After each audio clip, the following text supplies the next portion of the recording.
It's starting. Okay, we are live. All right. This is interview with Akil, and I didn't ask you how you pronounce your last name, but I'm presuming it's Bay. Yep, absolutely. Okay. All right. Akil Bay from Tailored Defense Training Group out of Baltimore, Maryland. Yep. That's right. I keep saying Baltimore. It is Baltimore, right? It is Baltimore. Correct. Okay. um, Sometimes people will have a city where their address is, but they work somewhere else. So um, their training facility or wherever they work out of is in some other city. So, all right. So I wanted to talk to you just about a few topics. I know we could talk quite a bit about a lot of topics, but in the interest of keeping things relatively short and on track, I just have a few questions for you. And I know that you've already seen them. So I will just start off with the first one. Can you give us a little bit of your background? Yeah. This is always difficult talking about myself. It's like, you know, it's so funny. But so I'll try to do it chronologically. Retired military, Army Special Forces, 22 years in. Once I was on the cusp of getting out, I had this idea about tailored defense. So I started getting the wheels in motion. I ended up retiring, starting a company, became a consultant for Under Armour, which is an apparel company, and ended up being the director of security for Under Armour for a couple of years. The desire or passion was still within me to have the company that I have now. So I set a lot of things in place at UA or Under Armour, and the time came for me to open up the company. So here I am now, the founder of Tailored Defense Training Group. I'm a member of several organizations, the National Law Enforcement Firearms Association, the American Society for Industrial Security, several instructor ratings from the NRA. I'm an NRA training counselor, which is a trainer, and also a law enforcement firearms instructor. So I guess that pretty much sums it up. Okay. That was a mouthful. Yeah. Okay, so you mentioned that you kind of got the idea to open your training company while you were getting ready to retire from the Army. Yeah.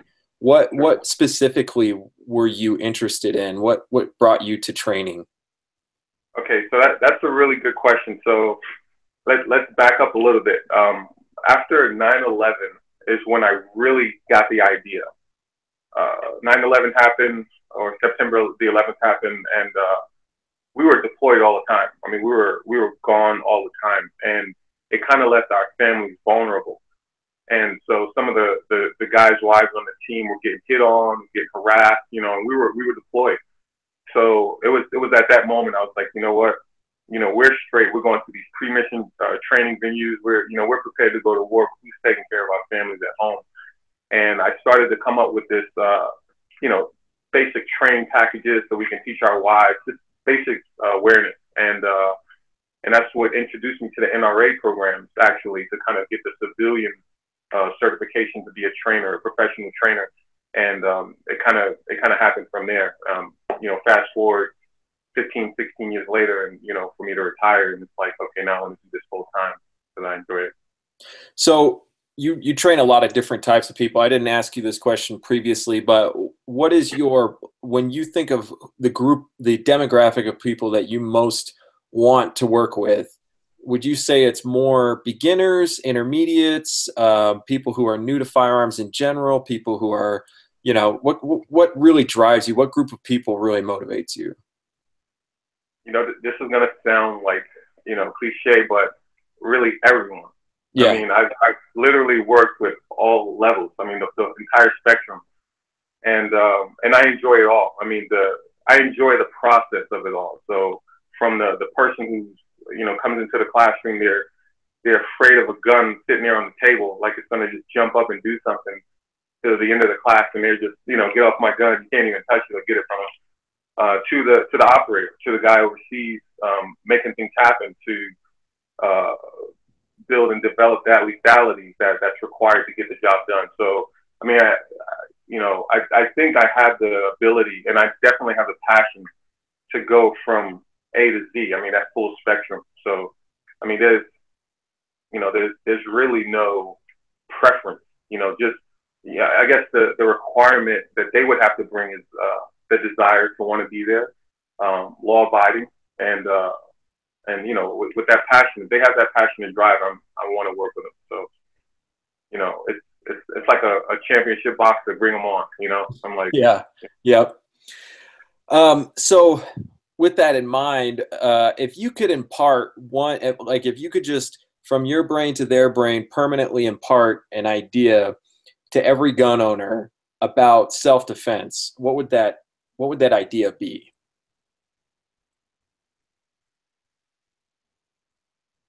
keep learning. Keep learning. Keep an open mind.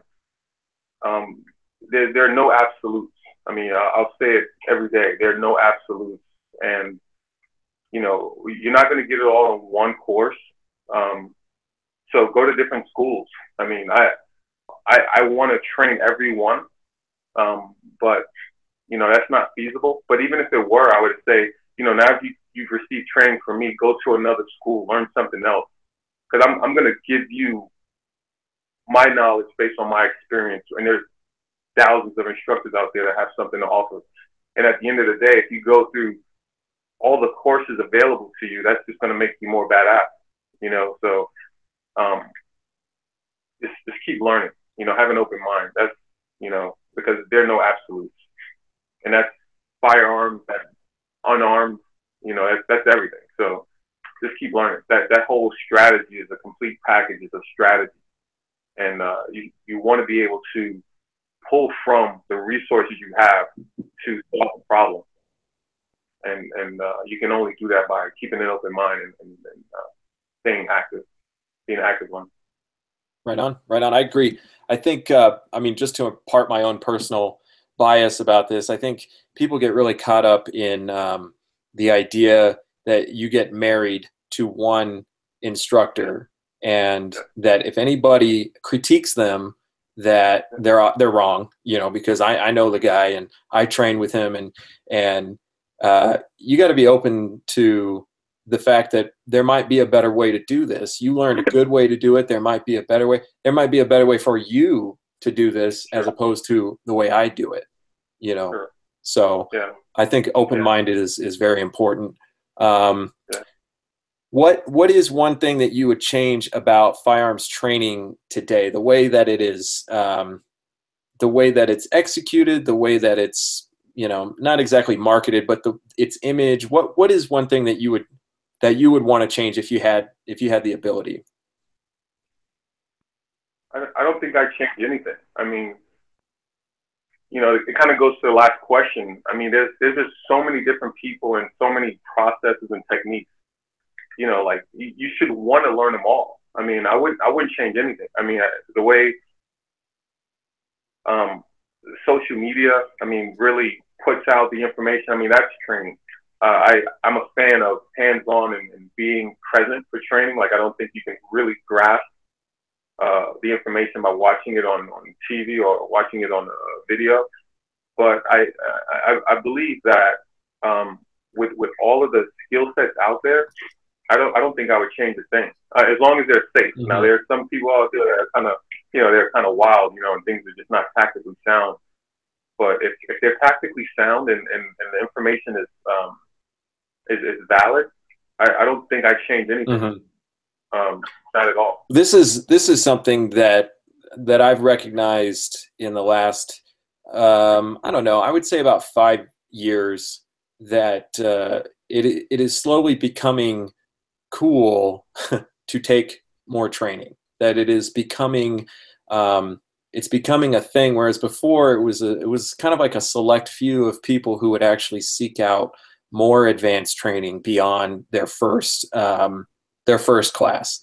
A lot of people will only ever take one firearms training class, if they take one at all. And I think it's slowly becoming a popular thing to do, and that's what I'm hoping for. That's what I care about. I care about people getting trained. At the end of the day, I don't care who you are. I want you to be safe, and I want you to be empowered. That's what I want. And so I think, like you said, I wouldn't change anything. I think we're really growing into a new era of firearms ownership, and I hope so, at least, because it's exciting. I hope I'm not wrong about it. So I think it's definitely the sign of the times. I mean, with everything going on, nowadays, it's only the right thing to do. If that makes sense. yeah. Even if you don't like guns and you think you'll never learn or never use them, I mean, I guess learning is not going to hurt. Like learning to be around them, knowing to be safe around them. So if you do encounter them, at least you can at least render it safe or prevent someone from hurting themselves. So I mean, it's a good trend. Mm-hmm. I think it also, personally, I think it empowers people to think more, to understand that they're capable more than they really think they are. I think that's true of any martial art. And I think, training with firearms is a martial art in and of itself. And so that's what encourages me too. I like to see people feel empowered and feel stronger inside, not stronger because I have a gun, but because I can learn something and get better at something.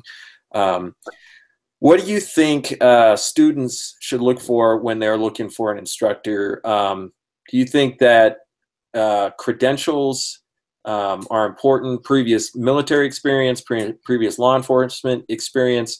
What do you think is important when a student is looking for an instructor? That's a tricky question. I would say the student needs to understand or identify what type of training they want, and that kind of guides everything. And I'll explain. Regarding credentialing, I think military background experience, law enforcement background experience, all that, I think that's okay.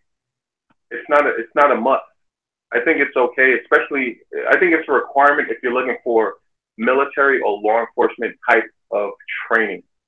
So if I was a basic student just wanting to purchase a gun and learn how to use a gun, I probably, and I'm speaking on behalf of an instructor, as an instructor, I probably wouldn't suggest going to a Green Beret, or going to a SWAT guy, because they're going to teach you with a SWAT, a Green Beret mentality, which may be information overload. So in that case, one of the best instructors to go to would probably be that civilian that doesn't have the law enforcement and doesn't have the military, the training scars, the shortcuts of getting around certain things. So I think, once the student figures out why they want to learn, identify an instructor that has probably the simplest background, because like I said, and a lot of people may hate me for saying this, but they're not going to bring a lot of extra information that basic student needs to learn. Because I find myself sometimes not wanting to overteach, but it's kind of hard not to go ahead, because you kind of know where you want them to be, and they may not be ready for it. So if I didn't have that knowledge, or if I didn't have that experience, I wouldn't kind of like distract them with all the extra bells and whistles, when all they really want to know is, okay, point and shoot, or I hope that makes sense. Yeah, it makes sense. You almost have to hold back some of what you know. Yeah. In order to be a better teacher. That's it, because we really have to, especially the more experience you have, the more you're going to want to put it out there, because you really, it's not like a bad thing. There's no ill intent. You want the student to learn and really get a foundation and grasp of the basics, but we really have to remember we're talking about basics. I mean, we really have to not dumb it down. I mean, that's a bad term, but we really have to keep it basic, so that it builds that foundation. I've been shooting for however many years. I didn't get this way by going to one course. It took multiple courses and dealing with multiple instructors to just keep building this layer of information and experience that makes me who I am now. So, you don't want to ruin a brand new student by trying to take 20 years worth of information into a 4-hour class. Then they'll go home confused. Right. So I don't know. Yeah. Like I said, someone will probably get upset for me saying that, but Well, some people will, but I think generally overall the attitude is that if you are teaching what you know, and that what you yeah, really do know, not what you think you know, but what you really know, and you can effectively transfer that information to somebody that's going to help them, then that's a positive thing. I don't think, I think there is an attitude of, if you haven't been combat deployed, then you shouldn't maybe be dressing like you are on the range and talking like you were and trying to train people way outside of your lane. You know, um, I, I, I kind of agree with that to an extent. As far as wearing the gear or dressing the part, I have no problem with that. mm-hmm. If you want to do that, that's fine. But as far as like teaching, teaching something that you don't have experience in, I think that's where you may need to pull back and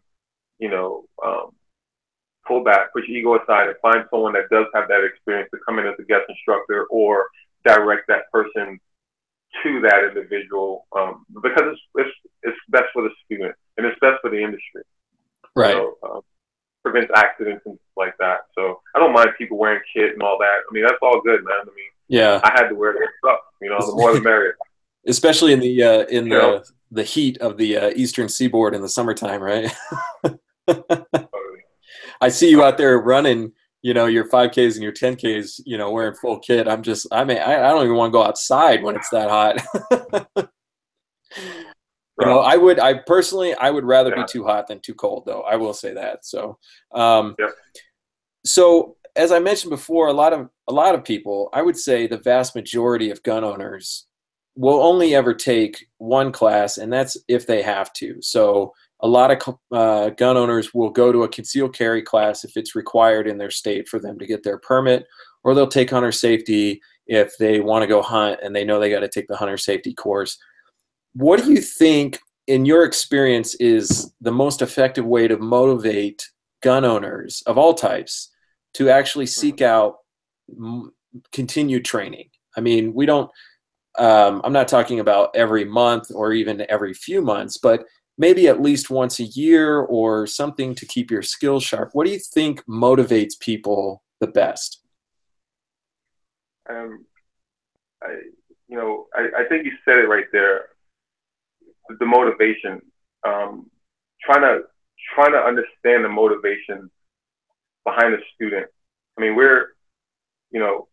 as a military reference, I have my guys for years until they, leave the team or so. So I understand what their motivations are. I'm able to push certain buttons to get them to do certain things. But we're talking about a civilian, someone you have in your class 4 to 8 hours. So, and you still have to put information out. So understanding why they're there, like you said, some of them may just need to be there to purchase a handgun or to go hunting. Or you might have someone that really has that desire, that wants to learn.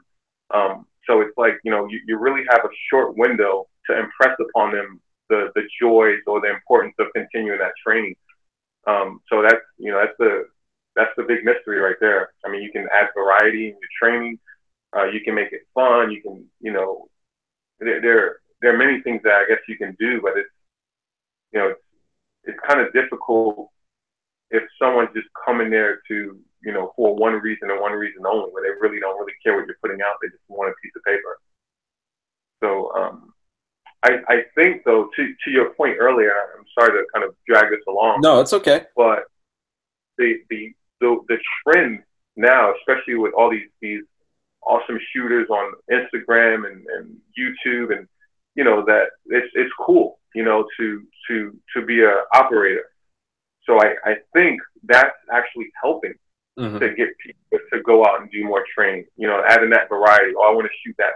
I want to shoot fast like this guy, or I want to wear kit, or whatever the motivation is, the motive is. I think that actually helps. Because you as an instructor, like I said, you only have like 4 to 8 hours or 16 hours with them, and you have to put out a lot of information. It's state mandated to the time. So it's like, how do I make this fun? How do I make you want to come back and sit through another 16 hours, Mm-hmm. So it's kind of difficult. But those videos actually help out a lot. All that stuff that's going on social media. Yeah, the NRA basic pistol and basic rifle class are not necessarily the types of classes that really motivate people to come back. I think they're really important classes, especially for people who have never who haven't really been around firearms, because it really does break things down into very simple terms and easy to digest terms. But it's very dry material. Yeah, it's awesome. It's real awesome. But yeah, Mm-hmm. your point is, 8 hours and you're just sitting there. Yeah. That's my PowerPoint. Yep. Word for word out of the book. So I'm going to wrap it up, but I do want to, I would like to have more conversations with you in the future, because I can tell pretty quickly when I'm talking to instructors who is really oriented towards the student and who is oriented more toward themselves. And I think the instructors that are more oriented to the students have a lot of good information to get out there to the students, to sort of draw them into this world and engage them. And that's what I'm interested in. I can go watch a video of another instructor talk about his method and his plan and everything, but what I'm really interested in is getting people off the couch and into a class. And so if you're willing, I'd like to do this again sometime soon, maybe with a little less technical difficulties. But I wanted to ask you, what is your favorite handgun? Because a lot of people want to know that question from instructors. Well, what do you carry? So I might as well get that question out of the way for you. Okay. Okay. Realistically, my favorite handgun is the handgun that I have with me when I need it. Yeah. So whether it's Beretta or whatever. But if I had my choice, it would be a Glock 19.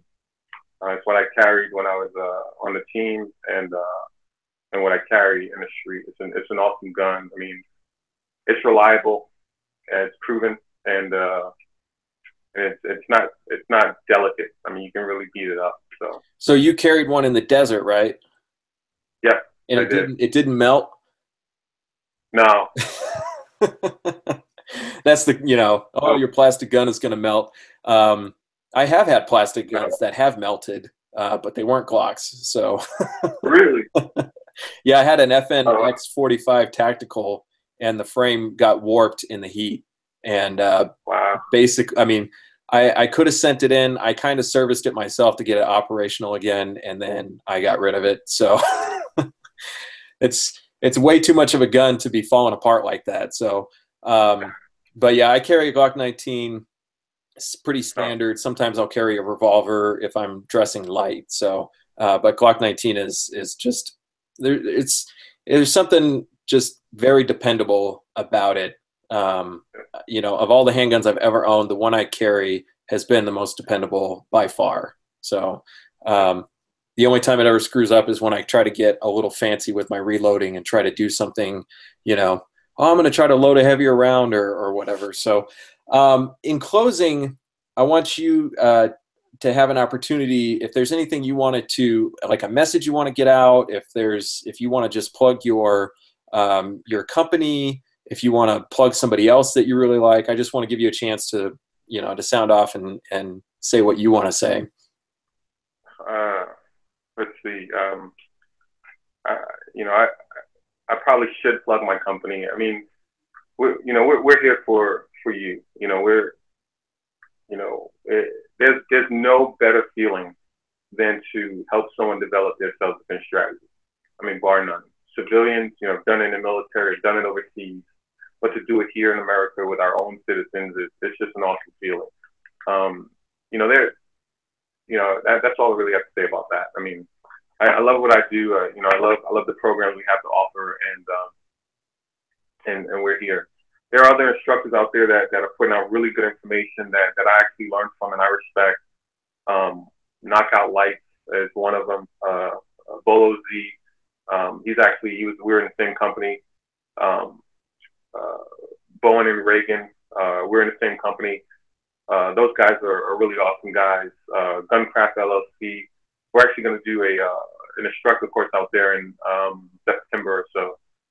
Those, and there are lots of other ones. carry trainer. There are hundreds of instructors out there that are awesome, putting out a lot of information. And, I suggest learning from all of them. I mean, you can learn from everyone, even the ones that are not so safe. So I don't want to call out any names or anything, but even the guys that are shooting ceilings and things like that, you can learn from, what not to do or whatever. So, yeah, I don't just turn a channel when I watch those videos and say, okay, this is what I won't do, or this is what you should never do. So you can learn from anybody. Yeah. That's pretty much it. You got to put me on the spot with that one. So yeah, get trained. I'm sorry, one more thing. I want to thank you for this platform. I mean, not this interview that we're doing, but the Firearms Training Central. I mean, a lot of us really care about just training and just, getting information out there, that we don't have time to do all this marketing and, all this other admin back-end stuff. But your platform, this whole this repository of instructors, I mean, that's awesome. And so thank you for doing that, because that takes a load off of us when we'd rather be in the classroom training students out there in the range. So yeah. Well, thank you. So. Thanks for the shout out. I appreciate it. This consists of me and my business partner, my brother, and another business partner of mine.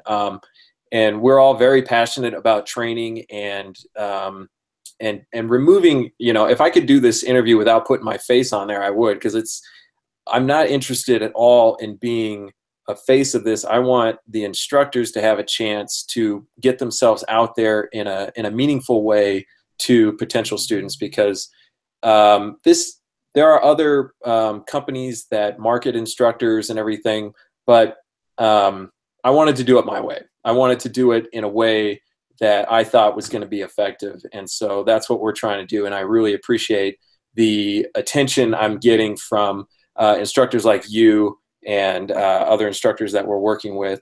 And I agree, I'm following the same instructors that you are. I haven't met the guys that you've talked about, but I appreciate their content. I appreciate their attitude above all. And it's really encouraging to see instructors giving out information over social media as a way to empower and grow people. I know it's not the same thing as being on the range with them, but it helps build the mindset, in my opinion. Yeah. It helps build the learning mindset. And so that's really cool. It's a great time to be alive. I want to give you a chance to talk about Be More Compassionate if you wanted to. I don't know what that is, but I know you wore the shirt, and so I figured you must, have a message behind it. Yeah, Baltimore. I'm not from Baltimore. I've been here for the last few years with Under Armour, and Baltimore is an awesome city. There's so much pride here. You're either an Orioles fan, everyone's an Orioles fan, and everyone's a Ravens fan. And it's just so much pride. But the city is going through a bad time right now. For the past few years, with the law enforcement and the public, that relationship is been horrible for years, not just from the last few years, for years. And the city's just at a point where there's just a lot of frustration. I've worked with the Baltimore Police Department on just ride-alongs and just develop relationships with some of the leaders there and the officers, and there's just a lot of frustration on their end. I mean, there's a lot of good officers that really want to do the right thing, and they really care about their districts and their patrols. And there are a lot of citizens that feel disenfranchised, that they feel like they don't have a shot, like they don't have a chance. So I mean, we're all, everyone is fighting some kind of battle that we don't know about. And so this Be More Compassionate is just